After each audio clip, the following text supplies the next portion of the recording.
Box of Oddities is now a CastBox original. CastBox is the fastest growing, highest rated podcast app on both iOS and Android, where you can find all your favorite podcasts. You can listen to the Box of Oddities wherever you access your podcasts. But we hope you give CastBox a try. The curator is greatly pleased with CastBox. We think it's the best. What follows may not be suitable for all audiences. Listener discretion is advised. The world is full of stories. Stories of mysteries, of curiosities, of oddities. Join Kat and Jethro Gilligan-Toth for the strange, the bizarre, the unexpected, as they lift the lid and cautiously peer inside the Box of Oddities. Hear that weird noise that my throat made? I think there's a little gnome inside your throat trying to fight his way out. Alien style? Or you've got guinea worms. Don't be gross. Gross, no. So, first of all, how are you? I'm Haven't fine. seen you much lately. It's weird. Yeah. We lived together. We worked together constantly. Literally 23 out of 24 hours a day. Which people didn't understand how it was possible that we spent as much time together as we did, and yet we still liked each other. I think the secret to our success as far as being able to live together and be together so many hours out of the day and not kill each other is that we go out of our way to find interesting things to entertain each other. Yeah. Even in Hence public. this podcast. Yeah. Hence this podcast. No, yeah, even in public. That's, I mean, I think the first time that I had this idea, like you were a thing that I wanted to like get in on. Yeah. Was one of those times. It was when we were at the sports arena, and you ordered that drink, and it made me laugh. Oh, yeah. We had been entertaining each other earlier in the day with a list of euphemisms for body parts. Yeah. And so I went up to the bar with you. This is our first date. And I ordered a rusty sheriff's badge. And the guy's like, well, let me see if I can find out what that is. So now it's like an ongoing thing. Every time we go to the bar, I'll order something like, can you give me a birth cannon and don't skimp on the ice? You should see the look on the bartender's face when you order a bum fiddle. And then there's Kat. We're at one of those major box superstores where they sell everything from sporting goods to groceries. You don't want me to say the name because you don't like to shop there, and we were forced to because of a certain product that we needed to get. Mm-hmm. Oh. Yeah. Yeah. Kat walked up to the sporting good counter and plopped down a giant box of tampons and then asked to see their ammo selection because you were, quote, feeling shooty. So that's the secret to our relationship success. Yeah. Embarrassing each other in public. It's kind of what we do. Well, It's our thing. neither of us embarrass easily, so I think it's become a fun challenge.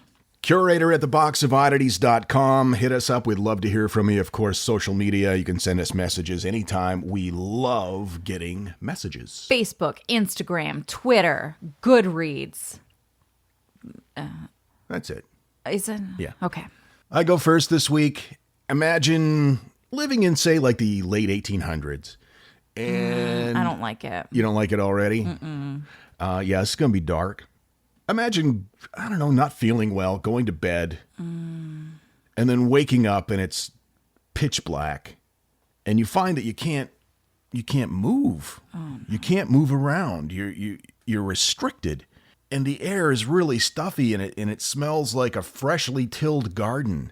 And then you realize, in horror, that you've been buried alive.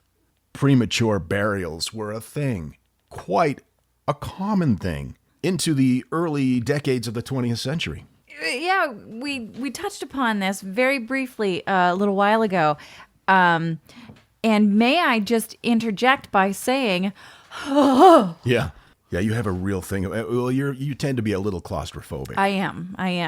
A little. A little. You've helped me get necklaces off before as I'm crying. That's true. One time she got trapped in a sweater. I almost had to call a grief counselor. It's true. I have some claustrophobia issues. Or as my therapist says, control issues. Whatever. Here's an article from a Dayton, Ohio newspaper from the late 1800s. The title is, "The Opening of the Coffin Discovers the Frightful Sight, an Awful Struggle for Life." A sensation has been created here by the discovery of the fact that Mrs. Hockwalt, a young woman of high society connections, was supposed to have died suddenly January 10th. The horrible truth was discovered a few days ago, and since then it's been the talk of the city. The circumstances of Miss Hockwalt's death were peculiar. It occurred the morning of the marriage of her brother to Miss Emma Schwind at Emmanuel's Church. Shortly before 8 o'clock, the young lady was dressing for the nuptials and had gone into the kitchen. A few moments after, she was found sitting on a chair with her head leaning against the wall and apparently lifeless. Medical aid was summoned. Dr. Jewett, after examination, pronounced her dead. Mass was being read at the time in Emmanuel Church, and it was proposed to postpone the wedding, but Father Hayne thought best to continue, and the wedding was consummated in the gloom by low mass. No. Yeah, they still went ahead, and yeah. That's a horrible idea. An examination showed that Anna, which was her first name, was of excitable temperament, nervous and afflicted with sympathetic palpitation of the heart. Dr. Jewett thought this was the cause of death. The following day, the girl was interred in Woodland Cemetery. The friends of Miss Hockwalt were unable to forget the terrible impression, and several ladies observed that her ears bore a remarkable natural color and could not dispel the idea that she was in fact not dead. They conveyed their opinion to Anna's parents, and the thought preyed upon them so that the body was taken from the grave. Quote, "It is stated that when the coffin was opened, it was discovered that the supposed inanimate body had turned upon its right side, the hair in its head had been torn out in handfuls, and the flesh on the fingers had been bitten to the bone. The body was reinterred and efforts made to conceal the case, but there are those who state that they saw the body and know the truth of the facts herein narrated." That's horrifying. Yeah, that's my absolute worst nightmare. A second case was reported in American Weekly in 1930. It was called "Safeguards Against Being Buried Alive." Quote, "One of the most pathetic cases is that of Mrs. Catherine Boger of Morrison's near Whitehaven, Pennsylvania. A year after her marriage in 1892, Mrs. Boger was taken ill and, quote, died. Dr. James Willard, the family physician, made several tests to make sure that the death had taken place, and Mrs. Boger was buried. Sometime afterwards, a friend informed Boger that his wife had been subject to periodic hysteria and suggested that she might have been buried alive. This thought haunted Mr. Boger until he became practically insane, and to pacify him, it was arranged that the grave should be reopened. To the shock of Boger's friends, his fears were proved to be correct. The woman had been buried alive. The body was turned face downward. The glass lid on the coffin was broken. Back in those days, they would often have like a little glass viewing panel over the face. Sure. It was kind of a Victorian thing. So that you could peer into the coffin, Yeah. but the smells wouldn't come out. Right. That's exactly right. And oftentimes in the coffin, they would have a bed of like charcoal that they would lay the body on Right. to absorb To any. collect the Yep. juices. Right, exactly. And to deodorize. The burial robes that she had been wearing were torn to shreds. Bruises and gashes in the woman's flesh showed where she had torn herself apart in frenzy upon discovering her hopeless situation. So what, she had just like fainted? What's up with these doctors? Are they real doctors? There were a lot of illnesses back then. They didn't really understand some of the symptoms. For example, in the 1800s, the city of Pikesville, Kentucky was shaken with an unknown disease. This comes from list verse. Most tragic case was that of Octavia Smith Hatcher. Great name. After her infant son Jacob passed away in 1891, Octavia went into a bedridden depression where she gradually became very ill and slipped into a coma. On May 2nd of that same year, she was pronounced dead of unknown causes while still in her bed. Embalming, of course, not yet a practice at this point. At least, yeah, well, it was, but it wasn't a common practice. Right. Octavia was buried very quickly in the local cemetery due to the sweltering heat. Barely a week after her burial, many of the townspeople became stricken with the same debilitating illness and had fallen into a comatose state. The difference was that these people started waking up. Octavia's husband began to fear the worst and worried that he had prematurely buried his wife while she was still breathing. He procured an exhumation of her grave, only to find that his worst fears were in fact true. The lining on the inside of the coffin had been scratched and torn to pieces. Octavia's nails were bloodied and broken. Her face was contorted with horrific fear. She had died in the ground after being buried alive. She was reburied. Her husband erected a lifelike monument over her gravesite. The monument still stands today. It was later speculated that the mysterious illness had been caused by a tsetse fly, an African insect that can cause a disease known as sleeping sickness. But they didn't know that was a thing then. It's just so tragic.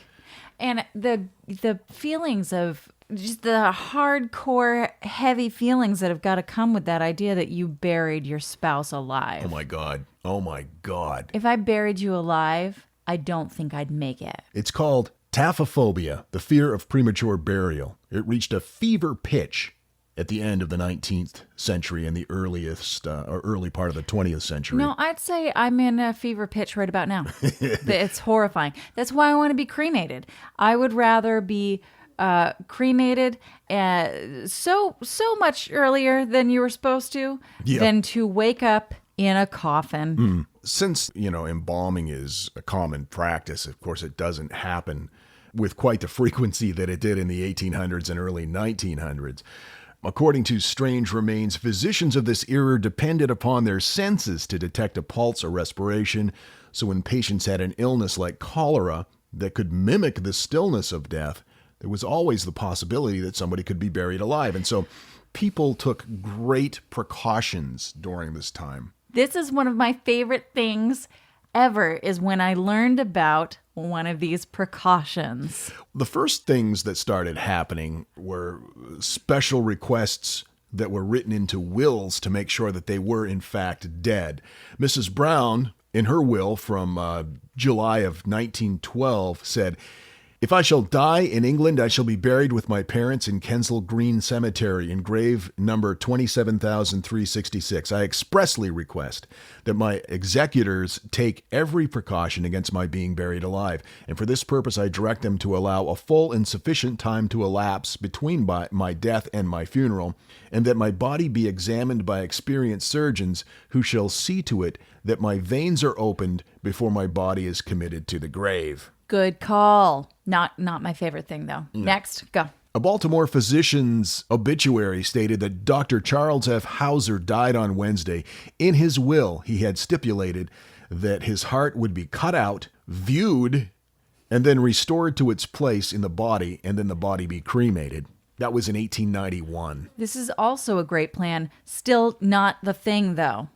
Are you getting to the thing? I'm getting to the things. Okay. The St. Paul Globe in September 25th, 1895, talks about a Mr. DeVoe who says he spent 12 years of his life and a fortune perfecting a grave signal that has been exhibited during the summer at Sea Branch Palace at Coney Island. The grave signal consists of a rod that runs down through a tube into the coffin, rests on the forehead of the interred. At the slightest movement of the body, the rod flies up, a little banner comes out, and it is supposed to alert people walking by that, hey, there's somebody down here moving. It's kind of like one of those ice fishing flags. Sure. Only for dead guys. That was one of the first inventions. Trout, sunfish, pufferfish, salmon. I can't think of any jokes. Yeah, it's all right. From there, the inventions got more elaborate. According to Atlas Obscura, patent number 81,437, issued in 1868, This particular invention was for a security coffin, which came with all the bells and whistles that the not quite dead yet could ever need. The design included a rope, a ladder, a bell. Wake up in the coffin, you ring the bell, which Ring the bell. has been attached to a rope that you're holding. Yeah. Nobody around to hear the bell? Try the ladder, which inventor Franz Vester imagined would allow a person to, quote, ascend from the grave. Now, how do you lift up the heavy coffin lid? Johann Jacob Tulin had it covered. In 1907, his patent understood that the prematurely buried might be a little tired. You know, it's exhausting being dead.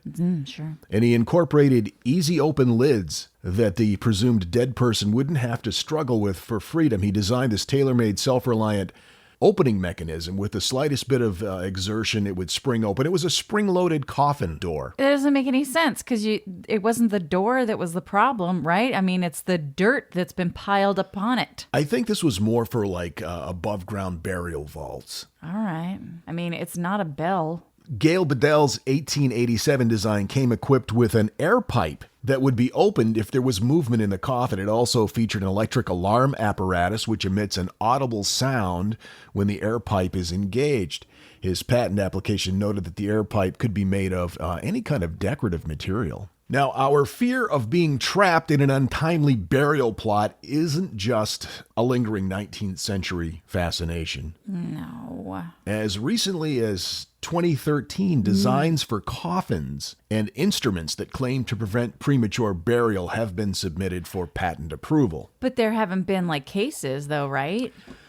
Well, yes, there have. No. According to the Daily Mail, a woman visiting a family tomb in Brazil had the shock of her life when a body emerged alive from a grave waving his arms around. Oh. The woman was at a cemetery in the suburb of Ferrez de Vasconcelos, Sao Paulo, when she heard faint noises and noticed earth moving in a grave close by. Quote, I was terrified to see a man who I thought was dead trying to get out of a grave.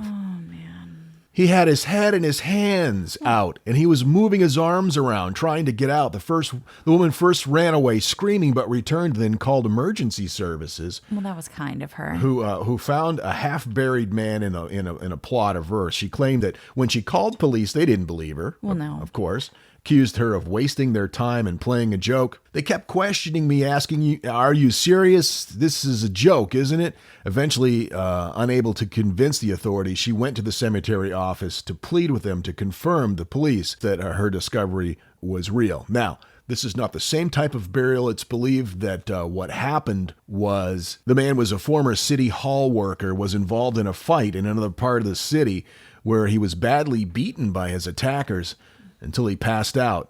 And then he was taken by his assailants to the cemetery and buried in a shallow grave. Oh. And so he kind of came to and... Oh, I see. So okay. A little bit different, but still pretty terrifying. I'm just picturing like the two dummies who had just beaten a man and they're like, well, I guess, if we dump him in the cemetery, no one will notice because the cemetery is not full of dead bodies and I'm so clever. Which is how hoodlums talk. Yeah, obviously. In Sao Paulo. Didn't you know? From Discover magazine, Sifo William Medchi in 1993, it's a 24-year-old South African man, declared dead following a traffic accident. Reasonably enough, he was taken to a mortuary, placed in a metal box. The only problem was he wasn't dead. He was just unconscious. But there he lay for 2 long days, 2 long nights, until he woke up. Very thirsty, I imagine. Yes, he was very thirsty, needed a drink of water. He woke up just enough to scream for help. The startled, to say the least, mortuary workers set him free. He was, of course, delighted that he made his escape and that he wasn't dead. He was relieved that he had dodged a bullet. He raced home to tell his fiancée the good news. The result? Rejection. She thought he was a zombie.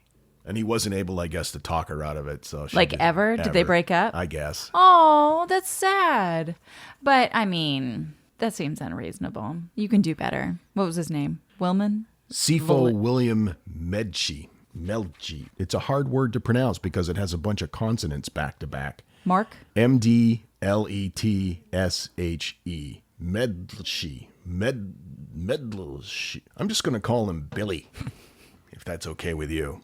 There are actually a lot of cases of premature burial that still happen today. Not so much the fault of, say, an undertaker or a mortician. It's more like in the line of kidnapping victims and that sort of thing. I see. But it does still happen from time to time. Like on that episode of Bones. Which one? The one where they were buried alive. Oh, that one. I love that one. I love both the Deschanel sisters. They are great. So when I go, obviously I've requested to be cremated. Mm-hmm. Before I'm cremated, I want you to stand me out in the shed with the weed whacker for about 3 days, just to make sure. Because I don't want to be burned alive either. You want me to just stand when I'm dead? Hit you with the weed whacker? No, just stand me out in the shed where you store the tools. Oh, like, okay, so just put you out with the weed whacker. Sure. I don't know. I couldn't imagine what you meant by you wanted me to weed whack you. I didn't get it. But I see where you're going now. Okay. You just want to be placed elsewhere for a period of time, so I don't accidentally kill you. I want to make sure that I'm a little ripe before I get put in a cardboard box and burned. I mean, that's... Why wouldn't you want me to have to handle your slightly decomposed body? Well, that's what love is for. I thought that love was never having to say you're sorry. No, love is ordering your date a rusty sheriff's badge. And now, that thing in the middle. That thing in the middle, this episode, it's not so great moments in presidential history. The LBJ version. He was a crusty guy, LBJ. Apparently a little crass. He did some things that were, I guess, uncomfortable for people around him. Like when he was in the House of Representatives, he'd start the morning by just peeing outside in the parking lot. And then when somebody would see him do it, he would just turn around and flash his wang at him and say, "I call this jumbo. Have you ever seen anything this big?" Mr. President, that's sexual harassment.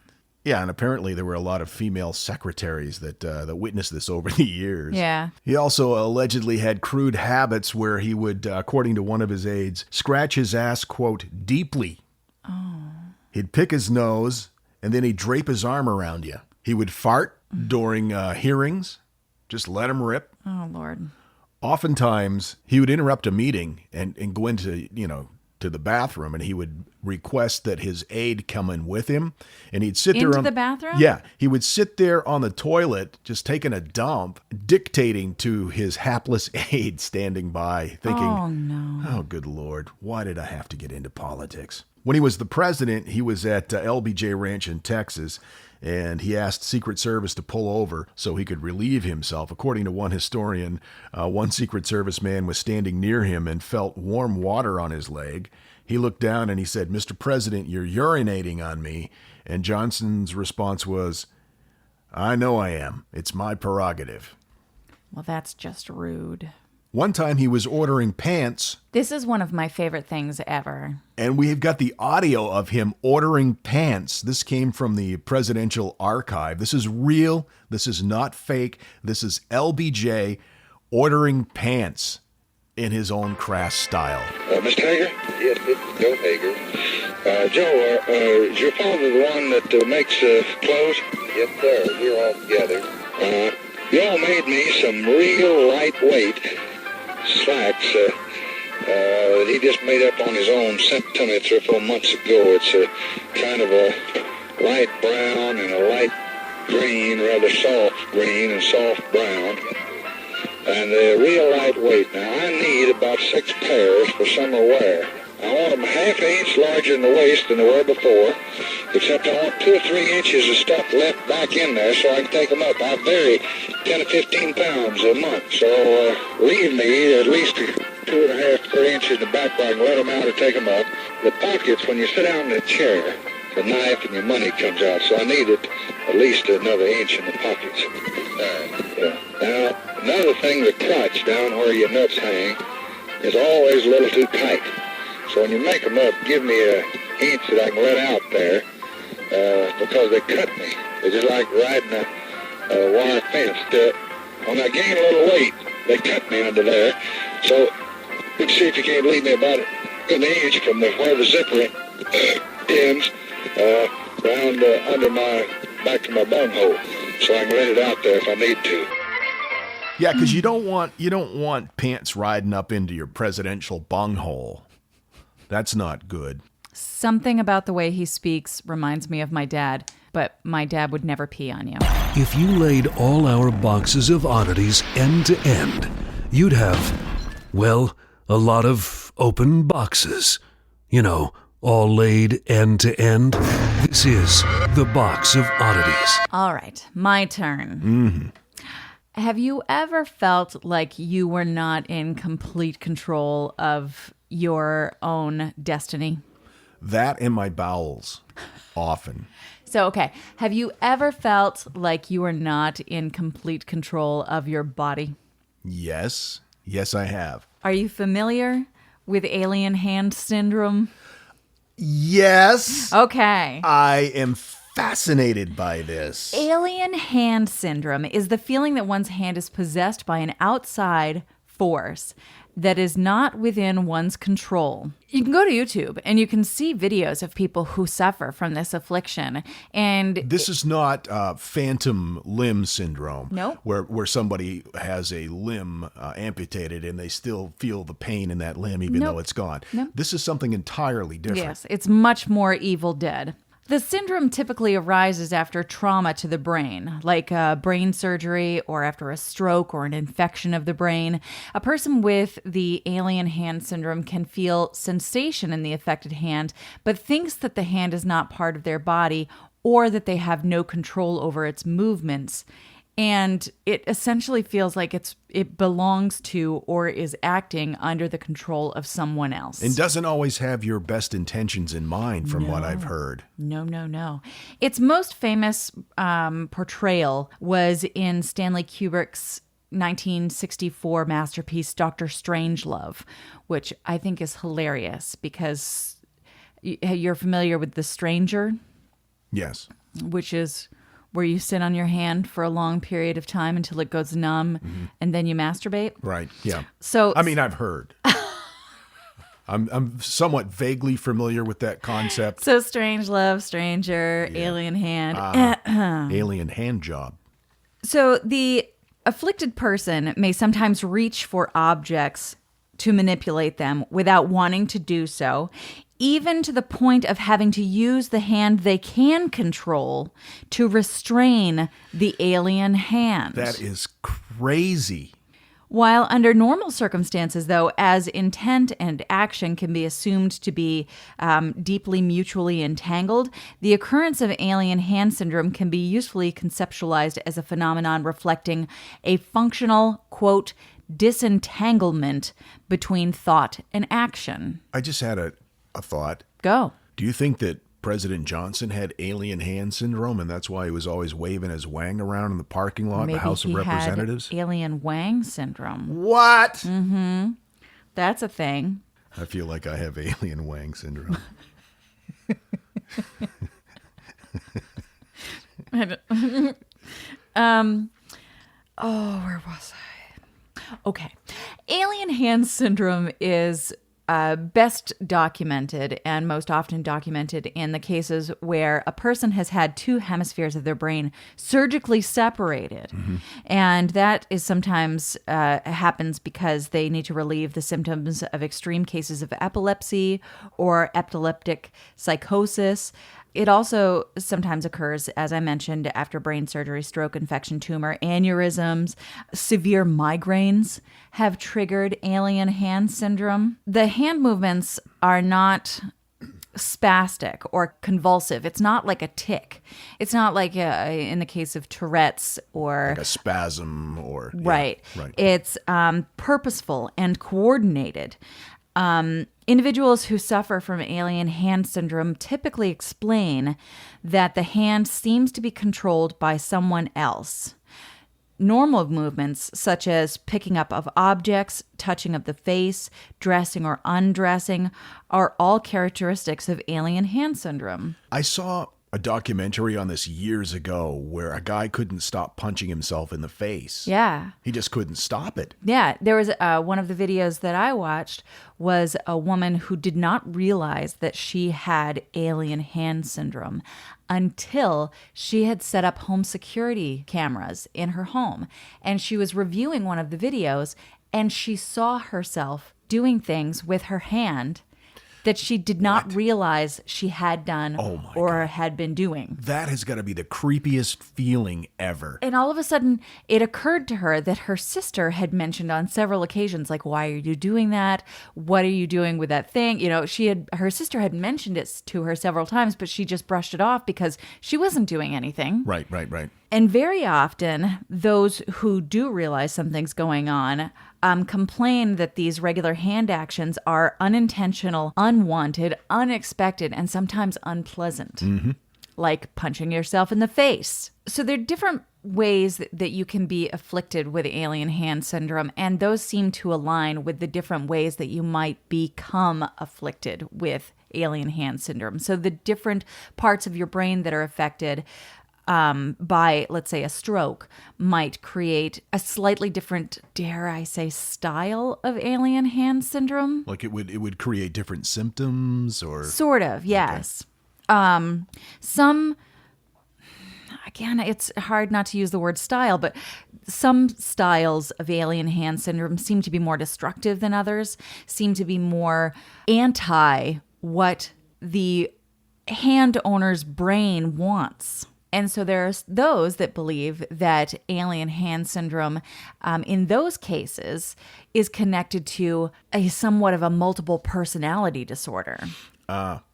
So again, it can come in so many different ways, varying from not terribly distressing or interfering with your normal life to the point where, you know, you cannot live a normal life because you're constantly punching yourself in the face. Yeah, or undressing yourself. Right. Or masturbating in public.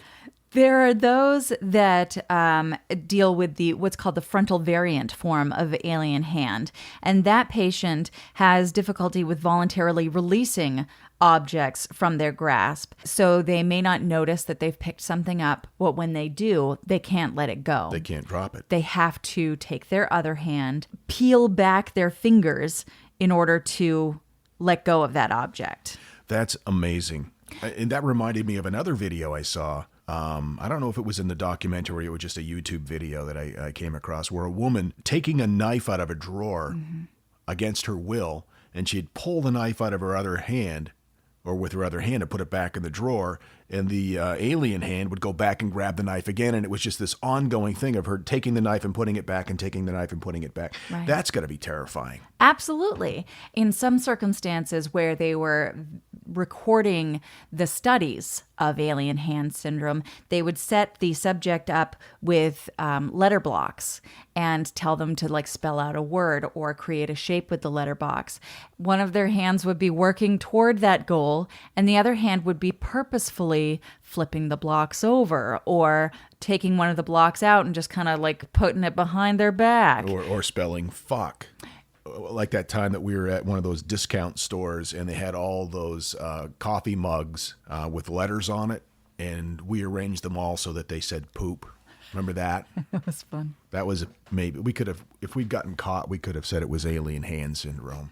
That's actually, it's interesting that you bring that up because alien hand syndrome is so hard to verify because so often it goes hand in hand with certain mental disorders.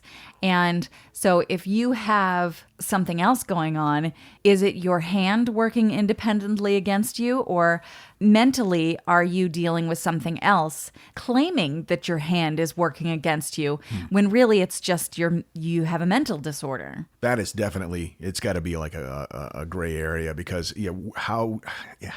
Yeah. How can you tell? Yeah.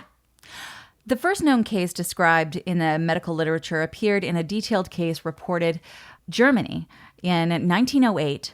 by a German neuropsychiatrist, Kurt Goldstein. And in this paper, he described a right-handed woman who had suffered a stroke affecting her left side, from which she'd partially recovered by the time she was seen. But it appeared as though her left arm belonged to another person and performed actions that appeared to occur independent of her will. This would have been looked at as demonic possession or witchcraft. Right. Or they would have just put her in an asylum or something. But this doctor listened and took note that the patient complained of feeling a strangeness in the relationship to the goal-directed movements of her hand and believed her, which is the only thing that would have made a difference in that point in her life. She could have been deemed insane. Right. Or she could have been the first person on record to have alien hand syndrome. And so that to me is, I don't know, I almost feel emotional about it because her life could have been so completely different just because a doctor assumed something. She was a crazy woman. Right. Hysterical. Exactly. So in almost all of the cases of alien hand syndrome, patients retain the sense of feeling in the hand, but describe feelings of disassociation so that if they looked at their hand and saw that it was doing something, they would know that it was their hand, but only kind of in the back of their head where... So there's like a disconnect. Yeah. Wow. It's almost as though it's someone else's hand. That is weird. Patients may also exhibit strange behaviors like speaking to the hand, which I get. I mean, that makes sense. Stop that. Or tell it to the hand. Oh, no. That's what the kids say, right? Claiming demonic possession or referring to the hand in the third person, which is pretty common. Interesting. One of the things that I learned in my research is that there is no cure for alien hand syndrome, which a lot of times I forget that there are things like, I mean, I suppose I live an incredibly fortunate life that I can forget that things aren't curable because it's 2018. Right. And I am, incredibly blessed. And so I have the ability to live in such a world that I've never considered that alien hand syndrome isn't curable, but it's not. And people live their entire lives dealing with this. There are, however, ways that you can reduce the symptoms and manage, to some degree, alien hand syndrome. For example, giving your hand a task, a pen to hold and click, or I guess these days a fidget spinner. What's it called? Fidget spinner. Is that? Yeah. Okay. Yeah. One of them things. You can find those pretty much at any landfill nowadays. Specific learned tasks can restore voluntary control of the hand to a significant degree. So if you really work on focusing that what you're going to do is just keep a pen in this hand and you're going to click, click, click this pen. Every once in a while, you'll notice that you're not holding that pen anymore and instead you're doing whatever. Oh my. But if you keep putting that pen back in that hand and you keep click, click, clicking, then your hand will learn that that's what it's supposed to be doing, which is so strange. Now, will the hand do things while the body is asleep? Yes. Shut right the heck up. There was an instance of a man who woke up when his hand was trying to strangle him. That's disturbing. It's the most terrifying thing. Because not only are you being strangled, and that's terrifying, but you don't understand what's happening. I mean, it's so hard to understand what's happening when you first wake up anyway, let alone your hand is trying to kill you. I don't even know where to begin to comprehend The layers of terrifying. what that must feel like. In some cases, they issue a cane to hold.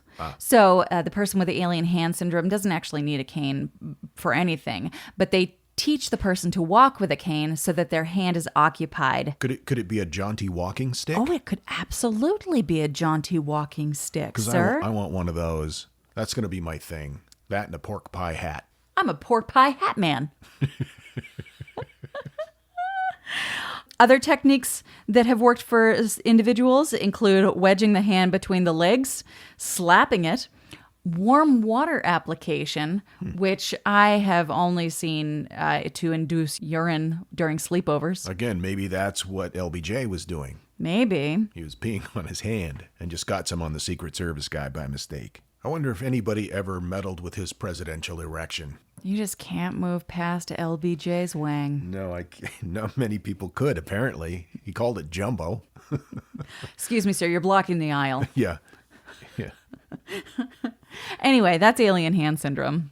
That is amazingly fascinating. I'm going to be trying to find a book on that. There are a lot of videos on YouTube of people through the course of studies. And it's fascinating, of course, but it's also terribly upsetting when you realize that, these people are literally dealing with a part of their body that's working against them.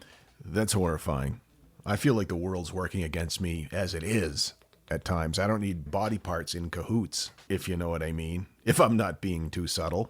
TheBoxOfOddities.com. Curator at TheBoxOfOddities.com is our email address. Of course, Facebook, Instagram, Twitter, Goodreads, and a new social media platform called Bumfiddle. What is even a bumfiddle? I'm not sure, but it makes me laugh. It was on the list and it made me laugh. So fiddle. A fiddle is like with thing and the bum. So no, that doesn't make sense. Even like a flute would make more sense. Yeah, but bum fiddle is funnier than bum flute. Although you're right, it's certainly far more descriptive. LBJ was a bum fiddler.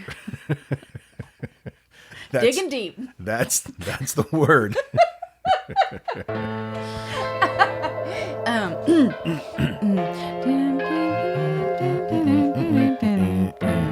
So that's our show. Bye. So we'll see you on Monday. Until then, keep flying that freak flag. Fly it proudly. And so, let it be known that the Box of Oddities belongs to you, and its fate is in your hands. Therefore, it's been requested by those I report to beseech you for assistance. The Box of Oddities is free. We ask but one thing of you, to provide a 5-star rating and a positive review. True, that is 2 things. However, 'tis merely a 5-star rating and a positive review. Also, subscribe to us. Okay, so 3 things is all we ask. 3 things and 3 things only. Henceforth, the Box of Oddities commits to the telling of stories. Stories of the strange, the bizarre, the unexpected. We wish to offer our deeply felt gratitude and appreciation for your patronage. TheBoxOfOddities.com. Copyright 2018. All rights reserved. Ba ba ba ba ba ba ba ba.